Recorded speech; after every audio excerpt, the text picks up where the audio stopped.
Are we recording? Oh yeah, I pushed record. Hello! Hello! Welcome to episode 14. We are very excited to be here recording today. Yeah, we're excited every day, but particularly today, I guess, we are recording from my house in different rooms because we are silly and don't have a whole lot of tech in our lives, or have an awful lot, but just not for ourselves. Yeah, we're gonna fix it one day or something like that. I want to apologize to everybody listening. I have really bad allergies today, so I'm going to be kind of sniffly. It's not cocaine, it's histamines. Yep, histamines. Yeah, cocaine would probably be more fun than histamines, but either way, they're not great. Yeah, it was like, cocaine is a shitty drug. Yeah, I assume that that's true. I've only done Hawaii cocaine, which means by the time it's made it here, it's probably not even cocaine anymore. Oh, that's funny. Yeah. Yeah. I don't know. This is weird. I don't know, but it's really hard for me to be like a just say no person, you know? Like I feel like before you make any judgments, you should like explore and see if maybe, see what the experience is like. But I haven't done drugs in a very long time. Yeah, I have not done any synthetic drugs in a very long time. I did mushrooms like a couple weeks ago. Had a great time. Nice. Yeah. Good for you. Yeah, well, I can't smoke pot, like pot's like not even like a drug anymore. Or like, it's really not thought of one in a lot of places, and so like it's never really been thought of one in Hawaii, even though it's illegal here. Silly. But regardless of that fact, I can't smoke pot because I get crazy paranoia. Mushrooms just are funny, like how pot used to be before I was an adult and life got scary. Oh, that's true. Life is scary as an adult. Two things. First thing, land acknowledgement. We're on native land, everybody. It's the Kingdom of Hawaii. It was annexed in 1893 illegally, and we need to acknowledge that there is an indigenous peoples in this land who are getting the shit end of the stick. Yeah, and if you want to read our full land acknowledgement, which talks about our positionality and reflexivity in relation to the state, you can check it out on our website at outonanislandpodcast.com, and it's the land acknowledgement section. Any news you want to talk about today? Well, maybe, but first I wanted to touch on before you were saying something about adulting thing, and I got this meme the other day that said adulthood is saying, but after this week things will slow down a bit over and over until you die. Oh God. I know, I was like, that really resonates with me. Like in one of those painfully true ways where it's yeah. I guess, let's talk about that. How are you doing? You got some exciting news this week, or an exciting situation going on? Yeah, it's been a good week for me. I did get exciting news. I got a job. We're just waiting for some stuff to, come together before we actually talk about it and share it with people. We're just kind of doing some preliminary research, but hopefully by next week when we record, I will have all of the news to share, but I got one. That's, congratulations. Everybody tell Alicia congratulations. Thank you. Yeah. And I also did my first session of my adult autism assessment, and that went really well too. Wow, I didn't know that. Yeah, I did the first one yesterday, and the next one is going to be in 2 weeks, and then the last one. And they have you, so you do this behavioral interview, and then you start working through all these different questionnaires, and then you have to do these tests. Anyway, three tests, and I wound up having to do one for ADHD as well.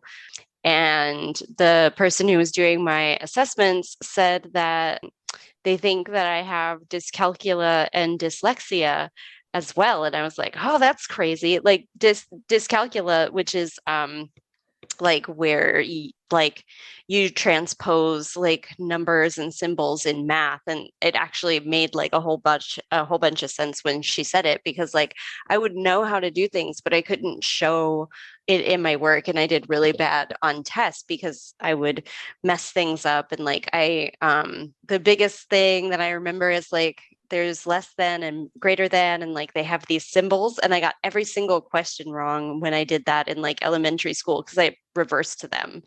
But it does a lot to just explain like why I had a hard time with math when I wasn't necessarily bad at math. Like it was just extra challenging because I'd put a 4 where there wasn't supposed to be a 4 or something. So we'll see what she says when she looks at all those tests. But she said, genuine, I don't know. I wanted to try to like leave it anonymous.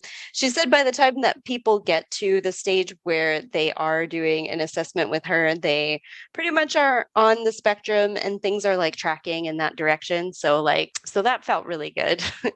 Just to get some clarity, or at least be headed down a path to it. Yeah, and in my final packet is going to be letters for doctors and employers, and also recommendations for like HR and for me for what accommodations that I need. So it's really kind of like just this cool, it's really cool. I am definitely happy that I am doing it. Yeah, no, congratulations for that too. I mean, getting to find out a little bit more about yourself, especially in a healthy way, is always very cool. Always. Yeah, what's going on with you this week? How are you doing? Currently I'm a big ball of histamines, but other than that, yeah, it's been wild. It's been like a wild, like past 6 weeks, really. But mostly at this point, I guess it's kind of coming to a close. I leave tomorrow. I'm gonna go to a wedding, in San Diego, and then from there I go to Mexico for a bit, and then to Seattle. The reason this trip is so diverse in locations is simply because it's way too expensive to stay in California for the allotted time that I need between being in Seattle and San Diego. And so it was literally cheaper to take an international flight than it was to just stay on the West Coast. So that's exciting, though. It's like for the first time that I can think of in a long time, I actually have 6 days where I just like don't actually have to do anything. Yay! Yeah, like there's no agendas, there's no nothing, and so that feels good. My brain definitely needed a break from everything. Yeah. What is the part you're looking forward to the most? Because you've got 3. So we do trips like that too, where it's like we have these like we do trips in sections as well. Like, oh, we're gonna go do this, and then we'll do this, and then we'll do this, and it just feels like an adventure. Yeah, totally. I mean, by far the thing that I'm most excited for is my buddy's wedding. Yeah, it's my good friend Sean from @TherapySD on Instagram. The band Therapy, they're fucking awesome, and we've been friends for a really long time. And I'm really happy to go celebrate with him. Plus, like a bunch of the kids I grew up with in Hawaii are going to be there, so that's really, really exciting. I think it's probably been near 15 years since I've been in the same room as some of them, so That's it's gonna be quite a crazy. reunion. Yeah. Wow, that should be fun. Yeah, so it's my favorite kind of trip. It's all punk rock and shows, and it's old friends and stuff, so I'm excited for it. I'm extremely excited for it. I'm excited for you. I have a question. Did we introduce ourselves? Probably not. I'm Al. 14 episodes in. Yeah, you just kind of forget at some point. It's like having a conversation. Yeah, I'm Al or Alicia or Alicia, whatever you prefer. I'm Diz, just Diz. Best friend gave me Al, and we just kind of like took the first syllables of our names. But at some point in our friend group, everyone had an O added to their name. So it was like Nico, Jeno, Anno, Stevo.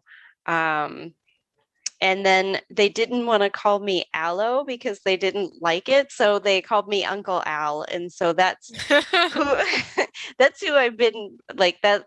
And I still get texts like Uncle Al, like happy birthday, Uncle Al. And like I think before actually graduating, I've been trying to like, oh, maybe I do want to bring that one back. And like, especially as we started this podcast, like I was like, you know, because that's who I was for so long, especially during like my foundational like punk rock period, that like, Mhm. oh, I want to try to bring it back and just have people be comfortable with calling me like Al if they want to call me Al, and like Alicia or Alicia. I have people that call me both at work, and like I just am not a pronunciation. I don't mind how you pronounce my name, just as long as it's spelled right. I do care that it's spelled right. Good to know. Good to know. Cool. Well, anything in the news you want to talk about? Is there anything ever? Um, Honestly, like I don't really know a whole lot that's going on in the news this week. I've been kind of consumed in like my own world stuff. Fair enough. Yeah, what about you? Not really. I mean, it's the news is sad. And it's not that like I am not, paying attention to it. Like I'm definitely paying attention to what's going on. You know what? I do want to talk about this one thing. I'm Okay. really, really tripped out by like how much monkeypox is in the news. Oh, yeah. Because people are treating it like it's like another like big outbreak or something, which like I guess they are there is like cases of it cropping up, sure, but like we're talking about it like it's going to be like another pandemic or something, and like monkeypox is very, very, very hard to transmit. Like it's basically like an STD. It's like skin to skin kind of like transmission, you know? So I Mm, I kind of am irritated by the fact that I see it so often just because it feels like fear mongering. I don't know if anybody else has any opinions on that. It's just been bothering me a lot because I feel like that is an inherent trait of monkeypox is that it is difficult to transmit. that's cool. I didn't know that it was difficult to transmit. I appreciate you sharing that.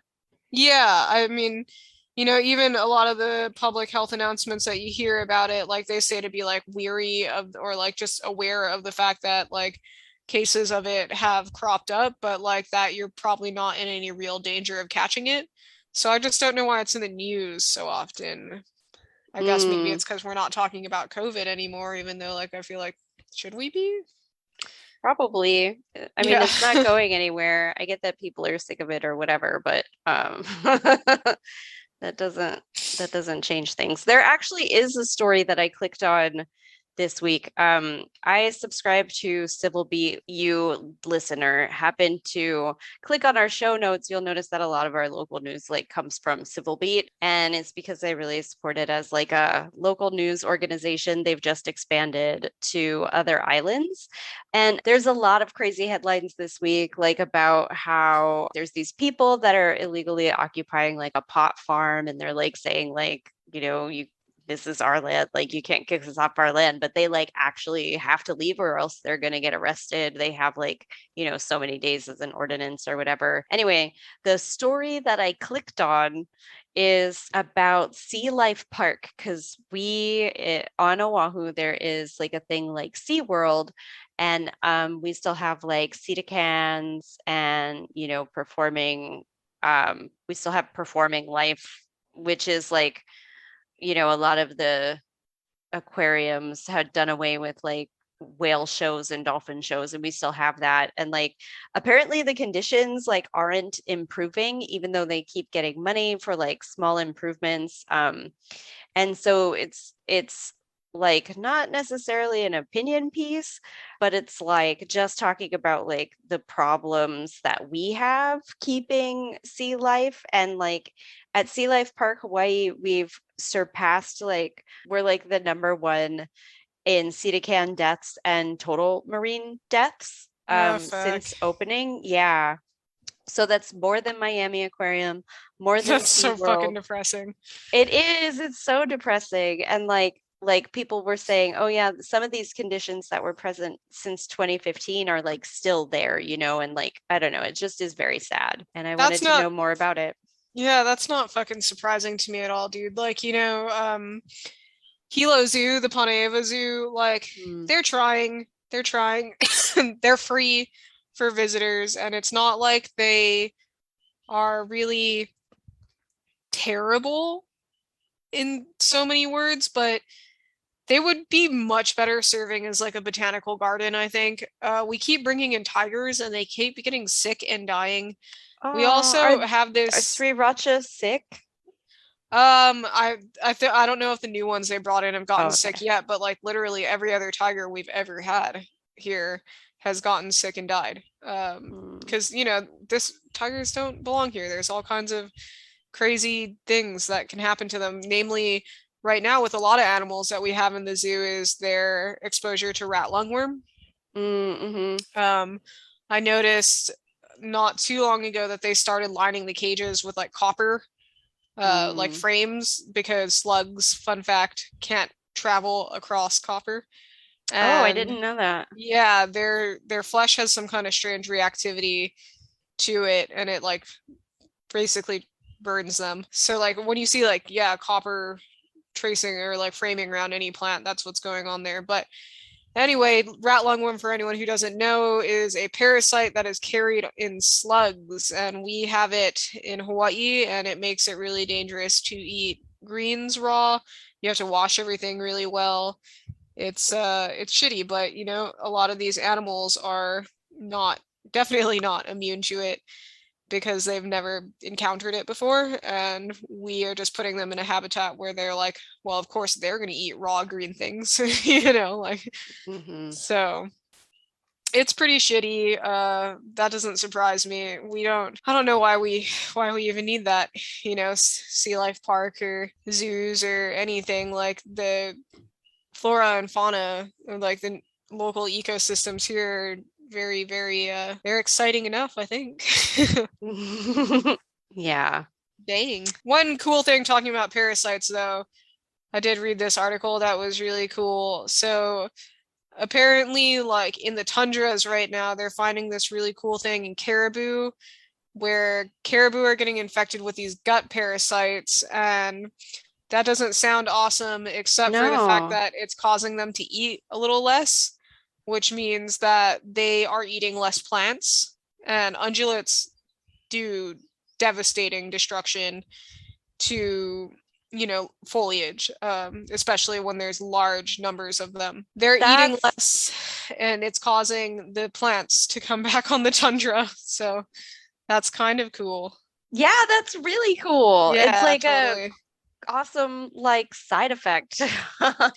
Yeah, nature balances itself out. It's pretty dope how it happens. But yeah, just speaking of parasites, I did see that article, and if anyone needed some good news, the good news is there's plants flourishing on the tundras. That's really neat. Yay.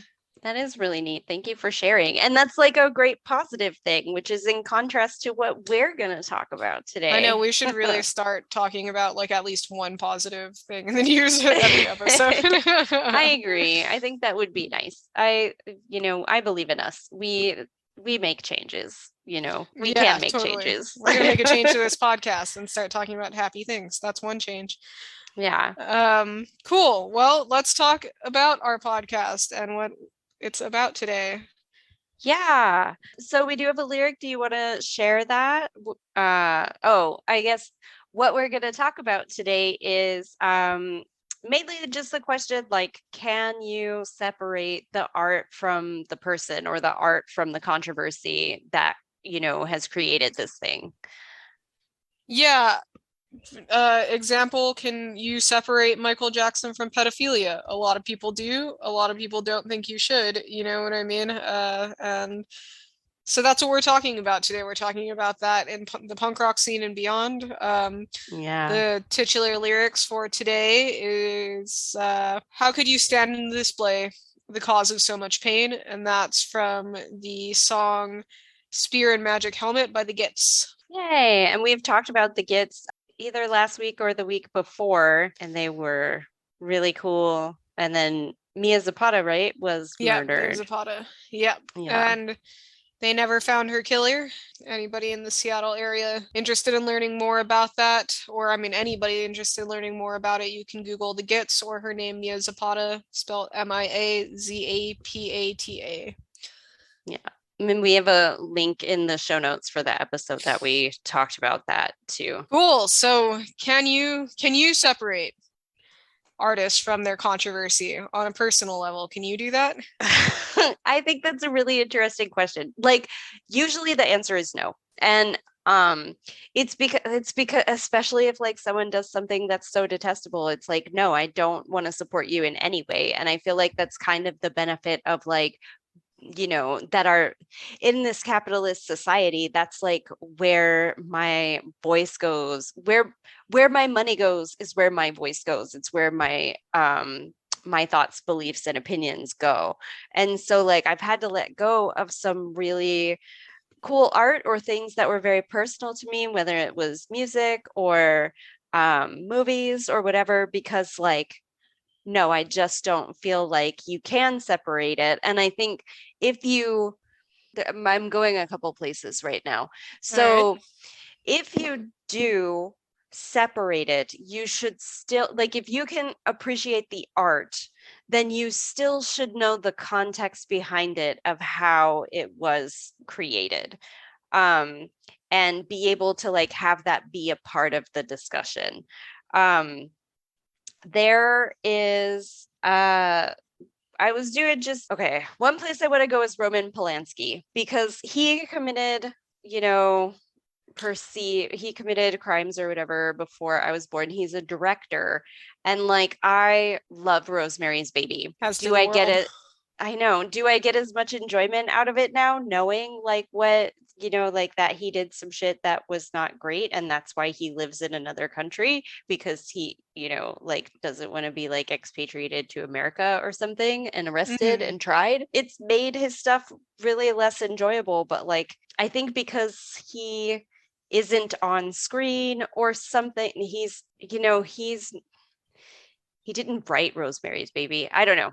Anyway, he's the one I'm on the fence about, but everyone else, it's real easy for me to be like, no. Johnny Depp, came up for me, especially with everything that's going on. So we were researching for this episode, and I saw this um post on Reddit, and I thought that it was really like interesting to think about, and I'm just going to paraphrase it. And it just says something like it's really unhealthy for you to not separate art from the person.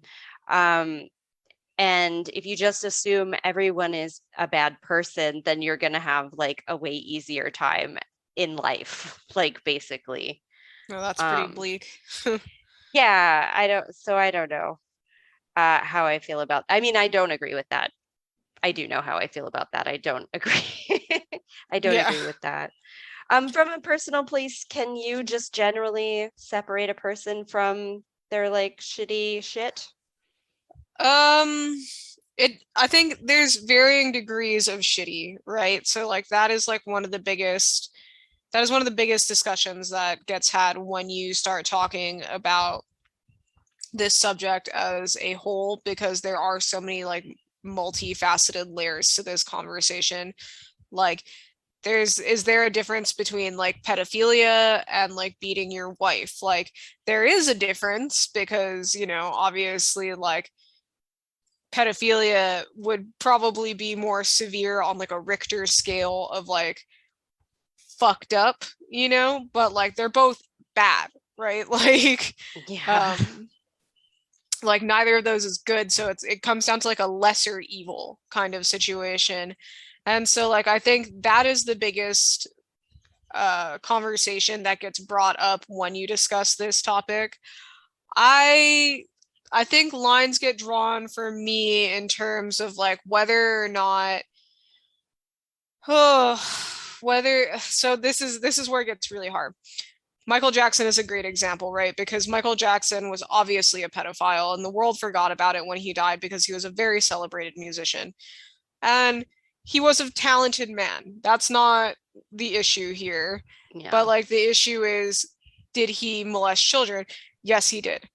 And so then I think the discussion from there always gets carried back to like, well, of course he was fucked up. Look what his dad did to him.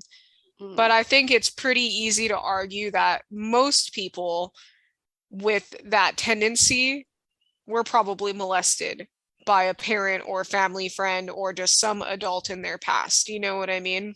Yeah. So you can't mitigate for one person without mitigating for all of them.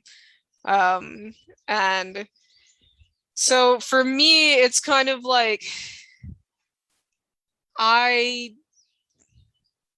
have a hard time separating art from, let's put it this way. I don't listen to Snoop Dogg because I don't like to hear songs about whoring out women for your own personal gain. And like, I don't agree with like the concepts of like being a pimp, right? So like, what does that music do for me? But that's not the way that most of the world feels about it. Snoop Dogg is one of the most famous artists of all time, you know? Yeah. And it's funny how that probably makes me a stickler or like makes me uptight in like popular opinion. But that's just like how I personally feel about it. So I think if we're gonna talk about the subject as a whole, like, and like I said, there's varying degrees of severity for the cases. Like, you kind of have to big picture the thought and just say like either somebody is or isn't a thing, and everything that they produce is not exclusive beyond like who they are, right? Like, yeah. No, that makes a lot of sense. And I think as long as you don't judge people because they listen to Snoop Dogg, right? There's a place for a conversation to be had. Like, oh, sure. I don't listen to Snoop Dogg because da da da da da. And that's actually more meaningful than telling someone, well, you're a piece of shit because you like Snoop Dogg, you know, like, and so I think that it's really cool that you like don't judge people, you know, you leave that space for conversation instead, you know? Yeah, I mean, obviously the conversation has, like, we were just having this conversation at a party, what, 2 weeks ago? Yeah. This exact same conversation, which actually kind of spurred the whole question for this episode. But like it, how, you know, like I don't think that you're going to get around having that discussion because like I said, that's the first place anybody's going to go with this is like, well, there's varying degrees of severity between like offenses and like how valuable the artist was to the world. Yeah. Kevin Spacey like is a trash person and he, you know, I can't watch anything that he has done because of how trash he was. And then like Bryan Singer as a director, you know, did a lot of really shitty things too. Like they had Bryan's boys, you know, they raped young boys on set. Like that's not cool. But I can tell you a lot less Bryan Singer movies than I can tell you Kevin Spacey movies. And I think that's just because that's how, you know, like actors are portrayed versus how directors are portrayed. But it does make me want to make a, you know, more conscious effort in like being like, okay, who did produce this art? You know, like when Me Too happened, I mean, like it's a big question all the time. But like when Me Too happened, I posed it to my gender and women's studies class. Like, can you separate someone from the art, especially with, you know, Harvey Weinstein? You know, does the fact that he produced all of this stuff taint all of the stuff? And I don't know that it does. Like Miramax films, like where am I going with this? Kevin Smith as a director and a writer had creative control over his products, right? They were just in part produced by and distributed by Harvey Weinstein. And so it's like, do I feel that Harvey Weinstein's impact on those films is enough to like stop watching those. No, because I don't identify those things as Harvey Weinstein's products. And I could be wrong about that, but that's just generally how I feel about like Harvey Weinstein. But it still is worth talking about. Okay, this is what happened with Harvey Weinstein. This is now how Miramax is structured and controlled, you know, to ensure that like this doesn't happen again. So that, I don't know. I feel, yeah, that's how I feel about Harvey Weinstein. Do you have any thoughts on that? Like, does it have to do with like how close to actually making the art someone is? I think it does. You know, production companies are an interesting concept because like you can't get a movie made without a production company. Um not financially, you know, and not something that it's going to be shown on like the silver screen level. So I feel like that's kind of the nature of the beast, that you're going to have to go through something like Miramax, like to enable your vision to like be shown to the world.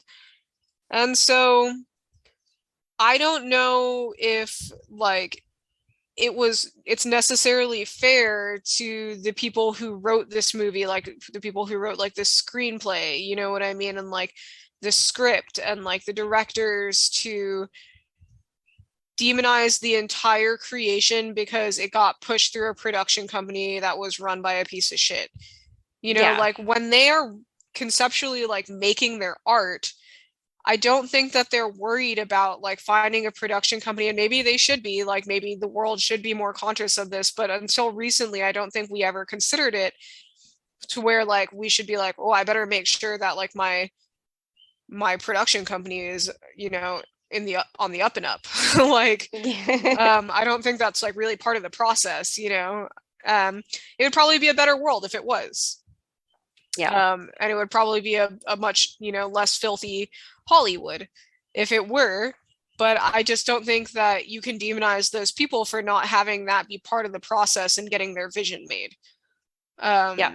Because until Weinstein, the world didn't really think about it, you know, not on a mainstream level. Like I know like people like Corey Feldman and Corey Haim got exposed to a lot of shitty things, and I'm sorry, I don't remember which one of them took his own life, but I know that he did it because he was so severely molested as a child actor, you know. Haim. Haim, thank you. Yeah. Corey Feldman is still alive. And so I know that a lot of people have been talking about this for a really long time, this underbelly of Hollywood, but like I don't think it was recognized in the mainstream.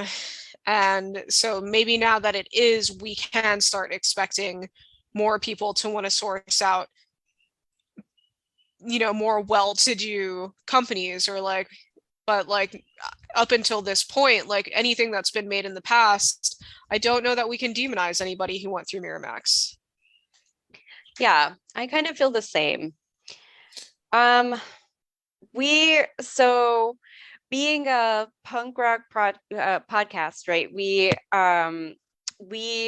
should probably talk about some of the, you know, big players in punk rock, and there aren't really, you know, on the grand scheme of shitty people, you know, like we don't really have too many.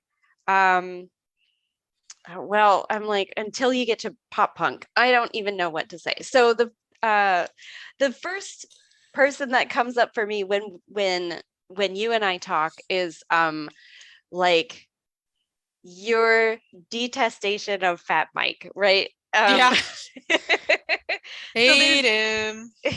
Yeah, so there's three that come up, and it's Gigi Allin, Fat Mike, and Billie Joe Armstrong. But I really want to talk about Fat Mike because we have like two different perspectives, I guess, on him. So like what do you think about Fat Mike? Because you also, yeah. So anyway, what do you think about Fat Mike? What do you think about Fat Mike's music or his contribution to punk rock?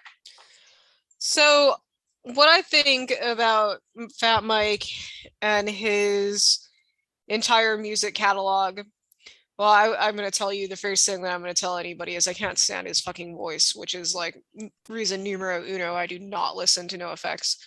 Um, but beyond that, when we did the episode about punk rock in movies, and we were kind of like, okay, what it looks like here is that the world is using punk rock as an excuse for bad behavior. That's exactly how I feel about Fat Mike. I feel like this man is somebody who is creating his own agenda based on like whatever the fuck he feels like doing and like however the fuck he feels like marketing that agenda via punk rock. And like sometimes those things are good and sometimes he does good things with his like platform, and then sometimes those things are fucking shitty and dumb and frat boy like his Las Vegas joke, you know what I mean? So it's like I don't necessarily think that Fat Mike is the worst person on the planet, but I wouldn't necessarily call his behavior acceptable, like especially via like my idea of punk rock ethos. You know, that whole concept of him like in the F word when he was like, yeah, I have a kid, I'm just going to keep doing cocaine. Like, sure, dude, that's your choice, but maybe think about your platform here. You know what I mean? Like a lot of people look up to you and like maybe you can be like a functional coke user and not tear your family apart. Like a lot of people can't do that. And like maybe you shouldn't just be like, I'm just gonna keep doing it because I don't care about anything. Like punk rock, right? Because like, nah, dude, like think about your effect on the world. You obviously climbed your way into having this much influence. You should wield it responsibly. Yeah. Yeah. You know, they're one of the many bands that were like foundational for me. And you know, Fat Mike does contribute a lot to like the punk rock community and then also to like the homeless community and addiction communities. And then he does a lot to advance like LGBT and BDSM communities like in a positive way. And I also agree that his behavior is not acceptable. I now won't necessarily go out and seek NoFX music, but I'm not going to turn it off if it pops up on a playlist necessarily.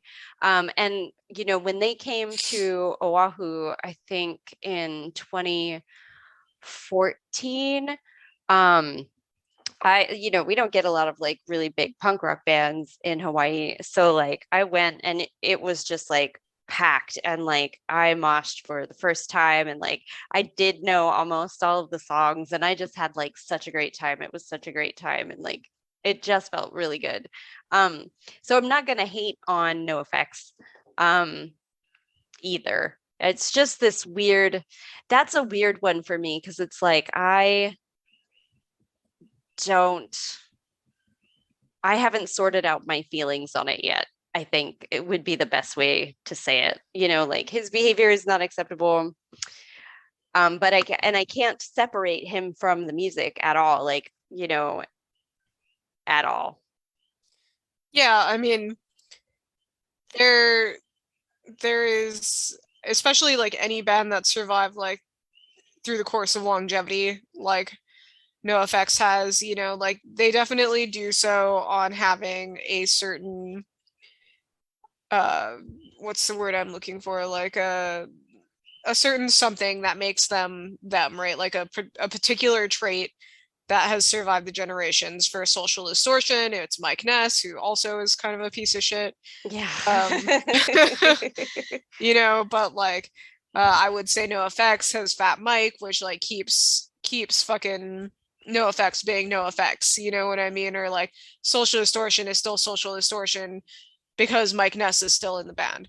Like right. all of the other parts of the band are interchangeable.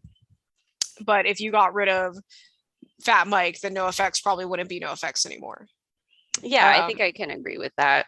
Yeah, you know, like this is kind of yeah. I was gonna say this is a little off topic, but like I saw Dead Kennedys play like a year or two ago, and was Jello Biafra there? No, so I Okay. didn't see Dead Kennedys play. Right. Yeah, and I was really fucking mad. I'm sorry. It's That's okay. sad. I should have been more responsible about looking at what I was paying for. I just assume like all these bands are doing reunions now, you know? So Mhm. I just was hopeful. I was too hopeful. You got I want to say stymied, or you got blindsided, you got hoodwinked. You got hoodwinked. I got hoodwinked. Oh. Um Yeah. Who else comes up for you? that piece of shit Jorge from the Casualties, you know, that guy has multiple allegations against him, sexual misconduct allegations. Um he's just out there still being like oi oi and a 40 ounce or whatever the fuck the Casualties are singing about these days, and like that's just a bummer, you know. Right before we started recording today, we were kind of doing a little bit of research, like pre-research, just to line out some topics or like particulars that we were going to talk about, and I found an article which we will post in the show notes,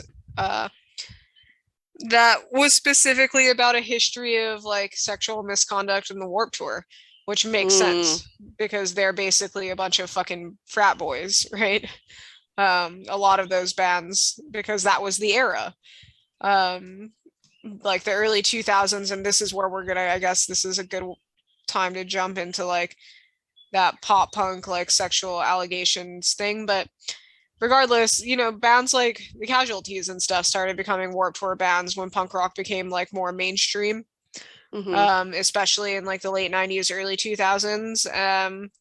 Like, yeah, that's exactly where he was being accused of things, was at like big music festivals like that. And yeah, we just let that piece of shit walk around like it's no big deal. People are fine with forgiving or like not even wanting to hear it. I don't even know if it's forgiving. That's like a whole nother realm. How many of these Yeah. artists are pieces of shit and like the world doesn't even want to know about it, you know? Yeah.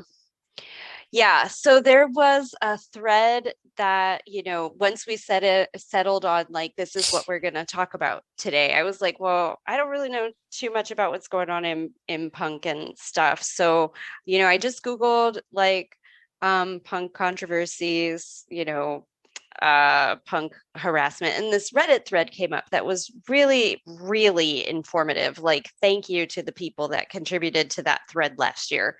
There are several threads actually, but this one is like, why is pop punk marred in controversies?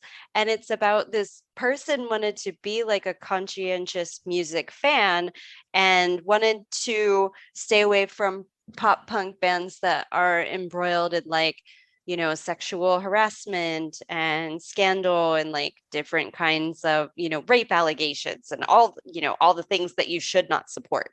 And so this one user just like laid out like all these bands, and they're like, oh, I didn't know. And it goes into like the history of some of them. So like the top three bands, and I don't know anything really about these three bands, but they're the Lost Prophets, A Day to Remember, and Pierce the Veil. And it goes into the controversies and stuff that surround them. And it just was really educational for me to like read about them and know that this is happening, and that people, you're right, they don't want to know. Like some people don't want to know, but some people really do. They're really interested because like they see where their power is as a fan. And I think that's really admirable. Yeah, you know, all three of those bands that you mentioned are exactly the kind of bands that would be like on that Warped Tour circuit. Particularly, you know, I don't even know if Warped Tour still happens. I don't really I don't care. know. I think it might. I don't know. Yeah, I don't know. But you know, regardless of that fact, those were definitely like the bands that were like headlining at like the height of Warped Tour. They're definitely like that era of like that pop punk emo screamo kind of world. And you know, it's what's shocking about so many of them is that they all kind of are being uh called out on the same shit, and that a lot of a lot of them are being called out, particularly on like soliciting nudes from underage girls, or like chatting up underage girls, or like, you know, um I guess like it kind of makes sense that that was happening because that's who was listening to their music. Yeah. You know, like, so like predatory in the sense, and that's like, I always have like a really, especially now because this like style of music is having a resurgence, and like we did the whole episode about pop punk and you know, what is it, is it punk rock, blah blah blah, but like this whole resurgence that's happening in this like late 90s, early to mid 2000s like pop punk era, like it was weird that these guys were all singing about being in high school and stuff when they were in their mid 30s, but like it's really weird now that they're in their fucking 50s. But like their audience is the same age. It's like the fucking Matthew McConaughey, like I get older and they stay the same age. Exactly. I love that movie. Oh my gosh. It's a great movie. But like, you know, that's exactly what it is. Like their songs keep being about high school, so like, you know, naturally their audience is going to be in high school, and like they're it's, you know, like, should they be held responsible for that fact? Like, I don't know. It's a good question. Like, this guy, I'm sorry, I have to find it again. I just pulled this up. I found this entire list on rateyourmusic.com of just a lot of different artists who have been accused of sexual misconduct.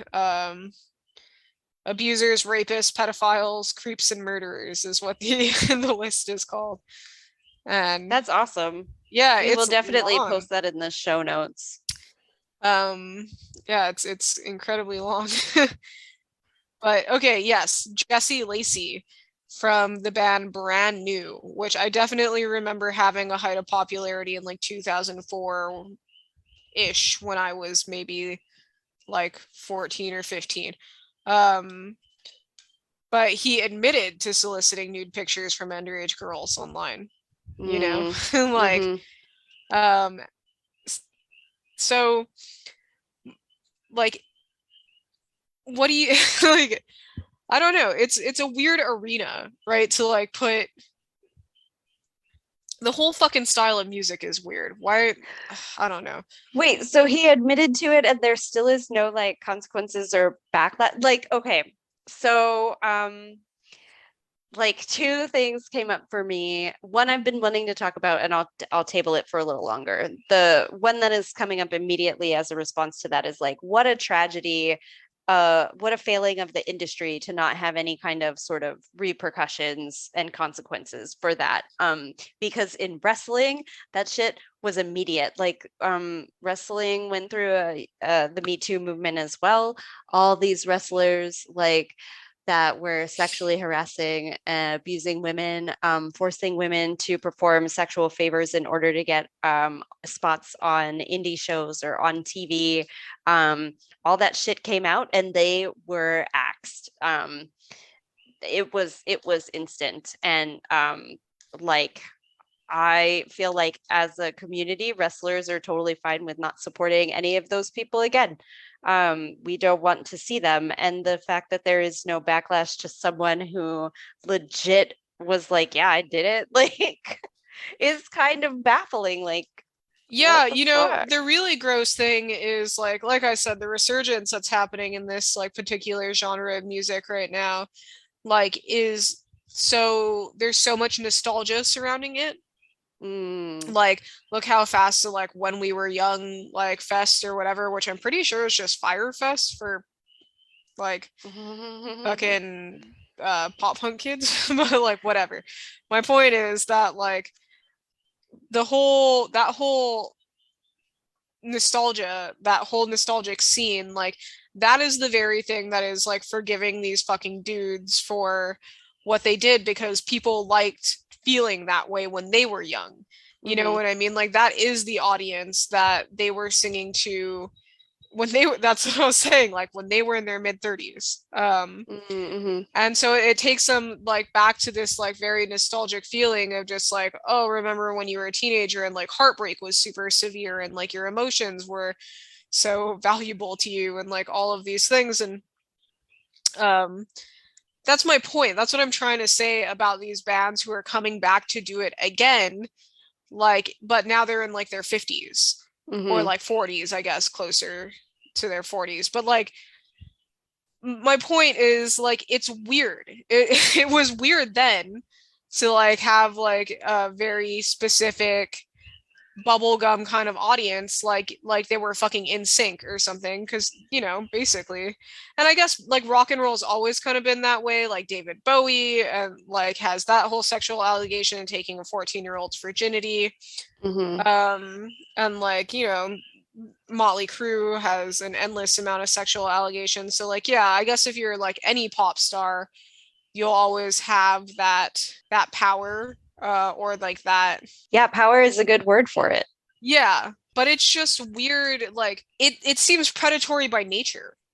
Like the whole scene kind of like seems predatory, or it seems like you're definitely setting yourself up to be tempted with that situation when like your entire existence wanes around like your popularity with like young girls or like young men as well, but young folk. I don't know if I agree with that necessarily, just because if you're a good person, it shouldn't matter what the age is. And like you should feel more responsibility, I think, caring about young people. Like if you are responsible for young people, your responsibility is greater than if you're caring for adults. I don't know. That's just how I feel. Totally. And I agree with that, except I think we see time and time again that like when we create industries that specifically pander to young people, we always end up with this situation. Like look at the Boy Scouts. You know what I mean? Like look at fucking youth groups and church camps, and you know what I mean? Like I'm just saying, like building the platform is definitely building space for these kinds of issues. And like, it's not like these like nobody's going to fucking vet these bands, you know what I mean? Or like, there's no like, the vetting is in how much money they make. Yeah, exactly. And like that, say how much money they make is like how much reason we have to forgive them later also, because that means that's how popular they were. So that's what I'm saying. Just like any industry that is created for youth and run by like adults seems predatory by nature. Yeah. Okay. I'm with or you like now. I guess pop industry. You know what I mean? Like, yeah. Like look at Britney Spears. Like look what a fucking tragedy that was. You know what I mean? Like, yeah, it's so sad when you're taking kids that are this young and sexualizing them, and or like when you even Miley Cyrus went through a whole bunch of shit, and she was like, oh, it took, because Wrecking Ball, talk of like your song right from last week, when she was doing promotions for Wrecking Ball, she was totally like, people can't tell me what to do, like I'm an adult and I choose to do this. And then like years later when she came out with Malibu, she was like, I can't believe that how naive I was not to realize that I was being manipulated by old white men, and like I want ownership over my body, I want my agency back. And it was just like so crazy. It did just take some years to get there, but like yeah, it happens to all women, all women everywhere pretty much. Like, yeah, basically world's terrible. Yeah. But like my point is, I guess like when you're creating something that is specifically meant to like hit a certain age demographic, like you should maybe be weary, or like that whole industry should be scanned for like something predatory, because like it's just logic. I guess moving on from the pop punk industry though into something like a little more punk rock involved also is sexual misconduct in the tattoo industry, dude. This is a really big one. Are you aware? I mean like put on any episode of Miami Ink and it's like, how the fuck did you all get this on TV? Like, you pieces of shit. Yeah, it was very, I mean, like, I know that it was common. I don't know anything specific, but I do know, like, I know that girls were drugged. I know they were forced to get drunk. I know that if you go to any tattoo, like, expo, if you want to get a free tattoo, just show your tits, like, it, um, yeah, I Yeah, know that stuff. I mean, it's just like it's that industry in itself too is like it has there's a lot of opportunity for scumbags. I mean, any industry has a lot of opportunity for scumbags, but specifically one where someone is paid to put their hands on you. Yeah. Like you are vulnerable beyond like words at that point, you know? Yeah. And you don't really have any agency to speak up against like your artist, especially like if you're being tattooed in a place that is like particularly intimate. I have my sternum tattooed, and I was tattooed by one of our really good friends, Hmm. so I didn't have a shitty experience with that. But like, in order to tattoo your sternum, like they legit just have to like be in that area all fucking day. And I Yeah. can only imagine how often that gets really creepy. Yeah, I know someone who got a back tattoo, and it was, in the early 2000s, and their experience was that they just took their top off and were just like titties out, like while this person was like working on their back. And I was like, I had my back done and I just wore a halter. Like, you don't need to get naked. Like, you don't need to get naked to get a tattoo. And if they want you to just get naked and be naked without any kind of like a gown or dressing or covering, like, I would encourage you to run, maybe. um just because you can get tattoos in intimate places and still be respectably covered. Yeah, and also there should never be a situation where you're getting tattooed and it is just you and the artist. Yeah, Um, unless you Other pay for people a should private, always. you can pay for a private room, um Sure, which is at some fine, places. Yeah. but like that's your situation. You're specifically asking for that. My point is that you shouldn't ever let any artist tell you that that's how things are going to be. Yeah. um, as some artists have private studios, and that's one thing, but like if you feel uncomfortable with that and you would like to bring a friend with you, that should always be okay. Mm, I know that that is like a really big issue in that industry, is that so many women feel pressured into coming to get tattooed by themselves. mhm. Um, and so that's never okay. I mean, anybody trying to tell you that you have to do anything that is uncomfortable isn't okay, but like, you know, it's the tattoo world is still a very male dominated industry, and even though like there's been significant strides in changing that, it is still a male dominated industry. And um not just like any industry, not all those guys are vetted. So just be Yeah. careful when you're getting tattooed. And also, this is another thing I want to talk about with tattoos, because like this is one that I don't think that we talk about enough. But when you have tattoos, people aren't allowed to grab you so that they can see your tattoos, even if it's Mm-mm. just grabbing your wrist or your arms or anything. Mm-mm. That's like another really big one that we just like don't talk about enough as a society. And I do want to like remind people that like that is sexual harassment and or misconduct if it's an unwanted touch. I don't give a Yeah. shit if it's on your arm, your shoulder, your wrist. That's not chill.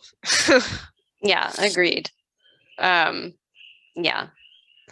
I think the last thing I want to talk about is just, I've been putting it off, but the first thing that always comes up for me when I think of like violence in music or like separating people from art is, I think of two things. I think of Varg, from the black metal band. whatever their name Mayhem. is. Mayhem. Thank you. And I Yeah. also think of the dude from As I Lay Dying who tried to murder his wife. And he did go to jail for it because he solicited like to pay someone to murder his wife, who wound up being an undercover cop, and he went to jail, but now he's out just like walking around, and that's really scary and not very cool. Yeah, the amount of trouble that these people get into, like I said, seems to be dependent on their popularity. Yeah. Or like their reputability. I feel like okay, Varg. Let's talk about fucking Varg. Varg burned down churches and murdered a lot of people. He murdered a couple people. Muck ducked. I don't know that Varg murdered anyone. I know the drummer for Mayhem murdered a dude in the park. Oh right, it was the drummer murdered the dude in the park, but Varg murdered Euronymous. Yeah. Yeah, so okay, let's talk about Mayhem in general, because holy shit. So Mayhem, for anybody who doesn't know, Mayhem was like the birth of Norwegian black metal, right? It was like basically it was a bunch of kids who saw Venom happen and decided that they were going to do that, except like they wanted to be more shocking. Euronymous, their lead singer, started kind of like crafting this whole like Norwegian black metal scene by just being a total piece of shit. I mean, and the irony in it is that like through creating this like monstrous like shitty scene, he created a monstrous shitty person in Varg. Yeah. And so, like that was like a swelling of egos that caused that murder between like Varg wanting to be as hardcore as Euronymous made Norwegian black metal seem. And just, probably mental illness involved in there as well. Yeah. But like all in all, the whole scene was shitty. Like the whole black metal scene was very fucking racist. Like they were very, very into like Nazis. I mean, they were super homophobic. Like the whole fucking scene was gross. And the thing that sucks the most about it is like everything that Varg was doing was for the aesthetic that he was this kind of like, that he was this piece of shit. And, all of this like, oh, we burn churches for Odin and like all of that shit. Like, I'm sorry, buddy. No, no, no, you don't. Like, this looks really scary and you look really tough and like whatever. But like, he's just kind of an idiot. But like the whole that Mayhem, like that wasn't something we should have ever been cool with. Like Euronymous, even when Euronymous was like leader of that band, Dead, their original lead singer, blew his fucking brains out and he took a picture of it. Yep. And that was like, their album cover. Yeah, and like he's a real piece of shit. Like you have to be a real piece of shit to do that. And then like they supposedly wore like pieces of his skull around their neck. Like that's not accurate. I'm pretty sure they're fucking chicken bones. Chicken bone, is what came out. Yeah. But yeah, it's just like the whole scene was based on being a piece of shit. And if like you're subscribing to like any kind of fan shit for that band, like you should really rethink what you're doing. Like I know that they're a big part of black metal history, but like not for any good reason. And I'm not a black metal fan, but if you are and you have some kind of appreciation for Mayhem for their like fundamental roots in that scene, like gross. Stop doing that. Yeah, that's literally a band where you cannot separate the atrocities from the art. Yeah, totally. And I mean, it's kind of like the Gigi Allin thing, where like the atrocities were the art for them. Yeah. Like, I think great tie-in. yeah, I think that like just like with Gigi Allen, like the atrocities, like they kept upping the ante with like how shitty they were going to be until like eventually something tragic happened. Just like Gigi Allen, like he just kept being shitty and building like this shitty persona and writing shitty music about shitty things until finally he just, fucking died from it Died. because Yeah. he was so validated in being shitty. Yeah. So sad. So sad. Do you want to let's I was gonna say, do you want to try to end it on a happy note? But I guess, the way that we ended on a happy note is our shout outs. Yeah. Are there any bands that you're listening to? Oh, bands.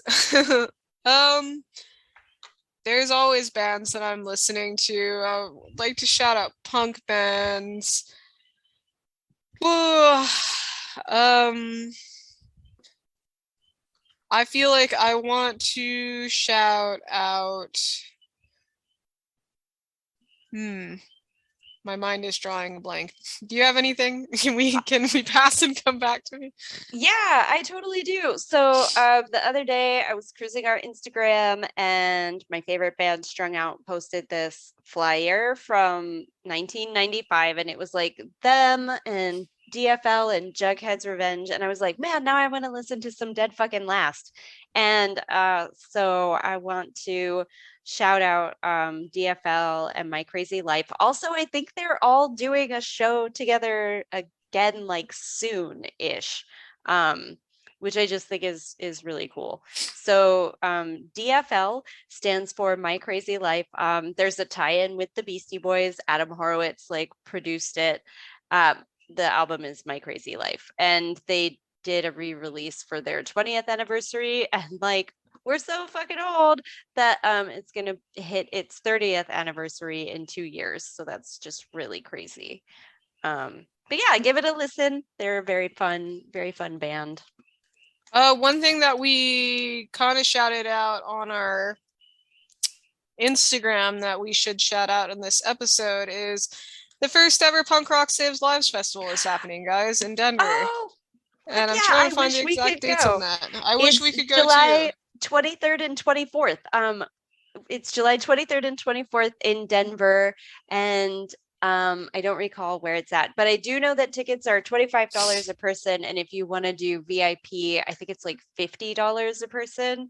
But it's at a brew pub or something. And I'm not able to go because I'm actually leaving Chicago that day. I'm flying to Chicago, and then we'll be leaving Chicago on the 23rd, and I just can't swing that extra stop in Denver. But maybe next year, Punk Rock Saves Lives. How amazing.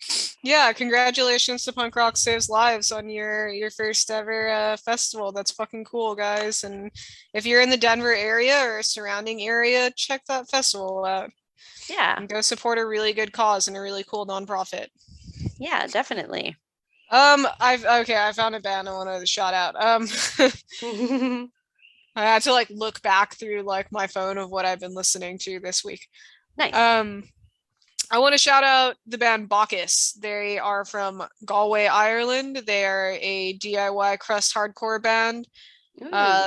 Their very first album, I believe, was a self-titled, and it's so fucking good. If you guys are into that kind of like crusty melodic hardcore, like early From Ashes Rise or like early Kylesa, I highly recommend Bacchus.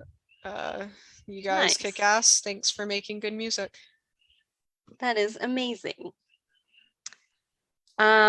I wanted to also shout out this book. It's called I Take My Coffee Black, and it's by Tyler Merritt. He actually went to the same high school I went to. I know of him, and we're like Facebook friends and stuff. He did a viral video, and I'll post the link to that too. And then from that, he got to, write this book. which I can't find the description to right now. Yeah. And then the other, I also wanted to shout out we were talking about all this like stuff about like Hollywood, and Ava DuVernay created a production company a while ago called Array. And so what they do is they have like all these different like black and brown people who contribute to film in the filmmaking process or the entertainment creation process. And so people can go there, like and use Array members on through their production, behind the camera, crew, and then like also in front of the camera as well. And they have classes and stuff. Awesome. Yeah. I want to shout out this really awesome nonprofit called Sounds of Change. They are a nonprofit that trains change makers in conflict areas and refugee camps and marginalized communities. That's amazing. Yeah. Most of their work and projects take place throughout the Middle East, Lebanon, Jordan, Egypt, North Iraq, and then some in the Netherlands as well. And they're just a badass nonprofit, guys. I think like in terms of replicability, as far as like making more programs like this available throughout the world, they're definitely worth checking out. They got a great mission. That is awesome. Yeah. Cool. Well, I'm ready to go like give you a hug and stuff. Yeah. Get out of my dirty ass office. Yeah. It's fine. It's just it's very dark now. Like, how am I gonna get out of here? It'll be fine. But yeah, follow us on Instagram, and you can email us if you have any questions at outonanislandpodcast@gmail.com. Feel free to comment on our posts and stuff too. And thanks for listening. Yeah, thanks everybody. Have a good day, week, night, month, year.